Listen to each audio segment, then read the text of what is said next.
जय हिंद दोस्तों, आपका वेलकम करता हूं आपके अपने YouTube channel SP Chauhan vlog में। दोस्तों और मैथ के क्वेश्चंस आप लोगों के लिए लेके आ गया हूं मेरे भाई। एएमडी के जो भी हमारे दोस्त हैं, 24 तारीख को आपको एग्जाम है, 24 मार्च को मेरे भाई। तो ये इंपॉर्टेंट क्वेश्चंस आप जरूर हल कीजिएगा और देखते हैं आपका प्रिपरेशन कितना है मेरे भाई। तो पहला क्वेश्चन आप लोगों के बीच में लेके आ गया हूँ। पहला क्वेश्चन कह रहा है, यदि 4 के घात 31 को 5 से विभाजित किया जाए तो शेषफल क्या होगा। दोस्त पहले आप लोग हल कर लीजिए। तो आशा करता हूं दोस्त आप लोग हल किए होंगे और आपका आंसर जो भी आया होगा अब आप मैच कराइएगा। ठीक है दोस्त, तो ठीक है मैं स्टार्ट करता हूं इसका हल कैसे किया जाएगा। तो देखेंगे दोस्त, पहले ये 4 की घात 31 को 5 से विभाजित किया जाए तो ये 4 और 5 यानी कि 4 से बड़ी संख्या 5 से भाग दिया जा रहा है। ठीक है दोस्त, तो बड़ी संख्या से ही भाग दिया जाता है अक्सर। तो जब बड़ी संख्या से भाग दिया जाएगा मेरे भाई तो ध्यान से देखिएगा कि घातें आपको चेक करनी होगी, घात सम है कि विषम है।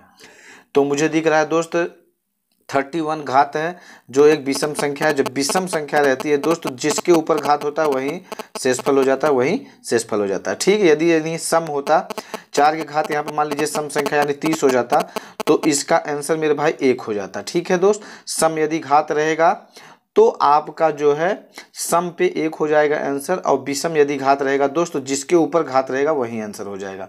तो आप ऐसे समझ चुके होंगे दोस्त, ये सम के लिए 1 हो जाएगा आंसर और विषम के लिए मेरे भाई ये 4 आंसर क्लियर है। ठीक है दोस्त, तो आशा करता हूँ आपके समझ में आ गया होगा दोस्त।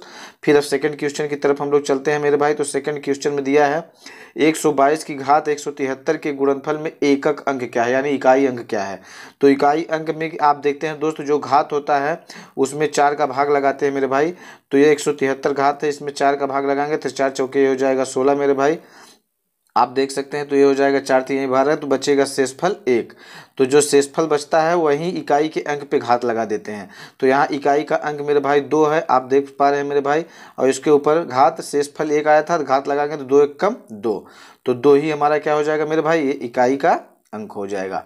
आशा करता हूँ दोस्त आप लोगों को समझ में आया होगा। फिर थर्ड क्वेश्चन की तरफ हम चलते हैं मेरे भाई। तो थर्ड क्वेश्चन में आप देखिए कह रहा है दो संख्याओं का गुणनफल 45 है और उनका अंतर 4 है, तो उनके वर्गों का योग ज्ञात करें।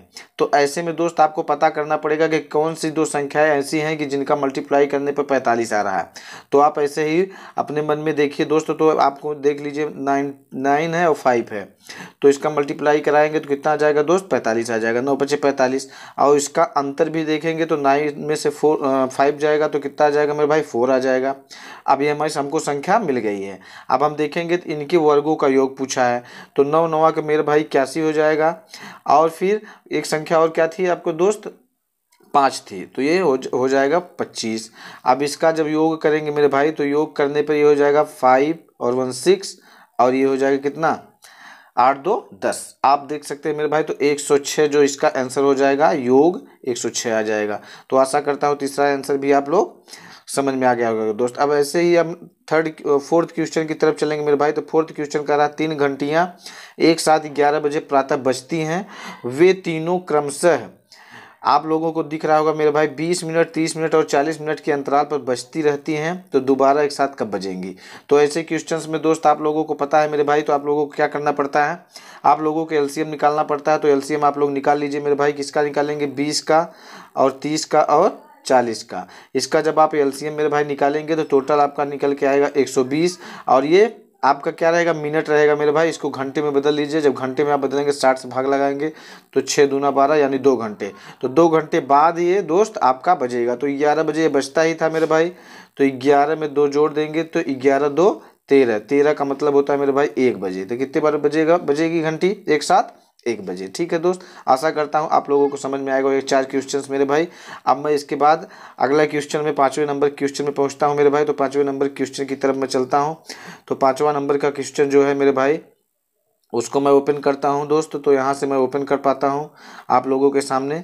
तो यहाँ से देखिए दोस्त, ये 5वें नंबर का क्वेश्चन आप लोगों को दिख रहा है दोस्त। 5वां नंबर कह रहा है क्वेश्चन कि एक पहिए का व्यास 98 सेंटीमीटर है तथा उस पहिए को 1540 मीटर की दूरी तक चलने में उसके द्वारा चक्कर लगाने होंगे। तो मुझे पता है दोस्त, आप लोगों की पता है, तो 2πr ये परिधि होती है दोस्त, और परिधि यानी चक्कर लगाना। तो यहाँ पे ये टोटल दिया है कितना मेरे भाई, 1540। आप अब यहीं पे रख लीजिए फार्मूले में दोस्त, 2πr बराबर 1540 दिया है। तो यहाँ से आप देखेंगे मेरे भाई, तो 2 का जगह पे मैं 2 ही रख देता हूँ।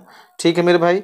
अब पाई का मतलब होता है 22/7, 7 और आर का मतलब हो जाएगा दोस्त ये 98 व्यास है, तो इसका आधा कर देंगे तो कितना हो जाएगा दोस्त 49। कितना हो जाएगा 49। ये होगा 2 पाई आर। आर का मतलब होता है इसका व्यास का आधा परिधि। अब यहाँ से देखेंगे दोस्त ये 2 पाई आर का मतलब होता है क्या दोस्त, आप लोग समझ सकते हैं त्रिज्या हो जाता है आर। अब यहाँ पे 1540 दिया है दोस्त, तो यहाँ से आप इसको काटेंगे जब, तो आप काट दीजिए दोस्त। तो यहाँ से काटेंगे तो 7 से इसको काट देते हैं, 7 7 49। 7 से इसको काटेंगे तो 7 दूना 14, 7 दूना 14, ये हो जाएगा इतना। फिर ये 22 से काटेंगे तो 22 दहम्मा 220 दोस्त। फिर इसको 2 से काटेंगे तो 2 पंचे 10। ये 5 जो निकल के आया मेरे भाई ये मीटर आया है, इसको सेंटीमीटर में बदलेंगे तो 500 सेंटीमीटर।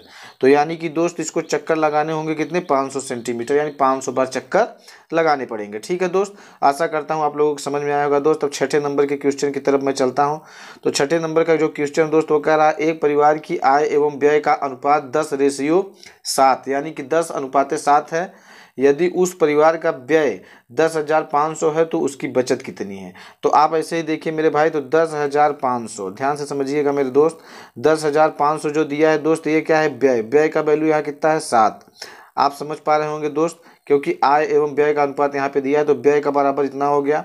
अब आपसे पूछा तो उसकी बचत कितनी है, तो बचत आप दोस्तों देखिए ये आय है ये व्यय है, जब इसमें से आप घटाएंगे तो बचत आपको मिल जाएगा। 10 में से 7 गया कितना बचेगा मेरे भाई, 10 में से 7 गया 3। आप समझ पा रहे होंगे मेरे भाई। अब 7 से इसको काटेंगे तो 7 एकम 7 और 7 पचे 35। यहाँ पे निकल के आ गया 1500, 15 3 कितना होता है मेरे भाई 4500। आप समझ सकते हैं, तो 4500 उसकी क्या हो जाएगी बचत। आप लोगों को समझ में आ गया होगा मेरे भाई, तो 4500 उसकी बचत हो गई। अब इसी तरीके से 7 नंबर क्वेश्चन की तरफ चलेंगे दोस्त। तो 7 नंबर क्वेश्चन, यदि 78 को 3 ऐसे भागों में बांटा जाए कि वे 1:1/3 1/6 के अनुपात में हो तो बीच वाला भाग पूछा है। इसमें दो बीच वाला भाग पूछा है मेरे भाई। तो हम लोग देखेंगे यहाँ पे, देखेंगे ये 78 को डिवाइड करना है और बीच वाला भाग पूछा है मेरे भाई। तो यहाँ से हम देखेंगे 1 के मान 1:1 कर लेंगे और इधर 1:3 कर लेंगे, ये 1:6 कर लेंगे। अब यहाँ से दोस्त हम लोग यहाँ से 6 एलसीएम ले लेते हैं, तो 1 छक्का 6 हो जाएगा और 3 दूना 6 हो जाएगा, 6 एकम 6 हो जाएगा। यहाँ से जोड़ेंगे तो 6 2 8 और 1 9, यहाँ नीचे 9 आ जाएगा मेरे भाई। और बीच की संख्या क्या है 2 है, तो यहाँ 2 लिख देंगे। अब यहाँ से इसको डिवाइड करते हैं तो 3 3 जा 9, 3 2 जा 6 और ये हो जाएगा 3 6 जा 18। अब यहाँ से मल्टीप्लाई करा लीजिए दोस्त, तो 2 छंगे 12 हो जाएगा, 12 का 2 हासिल 1, 2 दूना 4 और 1 5, 52 हो जाएगा, नीचे 3। तो ऐसे ही देख सकते हैं मेरे भाई, तो ये 52/3 हो जाएगा। और इसको जब भाग लगाएंगे दोस्त तो 3 से भाग लगा दीजिए, 3 एकम 3 2 हो जाएगा, ये 3 हो गया, 3 छंग 18, 3 7 21, ये हो जाएगा दोस्त, ये हो जाएगा 2। तो 17 सही 2/3 ये आंसर हो जाएगा दोस्त। ठीक है, आप लोगों को आशा करता हूँ समझ में आया होगा दोस्त। फिर अगले क्वेश्चन की तरफ चलते हैं। तो अगला क्वेश्चन मेरे भाई दिया है, किसी धनराशि पर 20% वार्षिक दर पर 2 वर्षों के साधारण ब्याज तथा चक्रवृद्धि ब्याज का अंतर 48 रुपये है, तो वह धनराशि क्या है।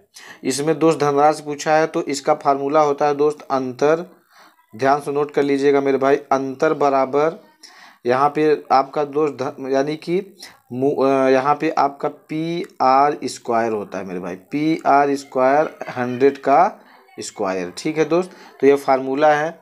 अब आप यहाँ पे रखेंगे दोस्तों तो ये आपका P निकल के आएगा। इसमें धनराशि पूछा है तो धनराशि का मतलब P, तो यहाँ पे रख दीजिए। अंतर की जगह पे दोस्त आप 48 रख दीजिए। अब P आपको निकालना है, R आपका 20 दिया है तो यहाँ पे लिख दीजिए मेरे भाई 20/20। और यहाँ पे नीचे 100 का स्क्वायर था मेरे भाई, तो 100 लिख दीजिए। अब यहाँ से काट दीजिए, 1 0 से 1 0 कट गया, 100 कट गया, 2 से काटेंगे तो 2 दूना 4, 2 चौके 8। फिर इस 2 से इसको काटेंगे तो 2 एकम 2, 2 दूना 4।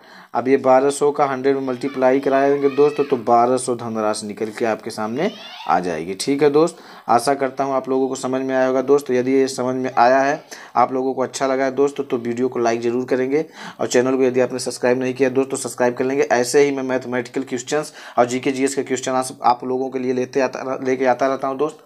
और इसी के साथ जय हिंद, जय Bharat, love you all, thank you प्यारे भाइयों साथियों दोस्तों, जय हिंद।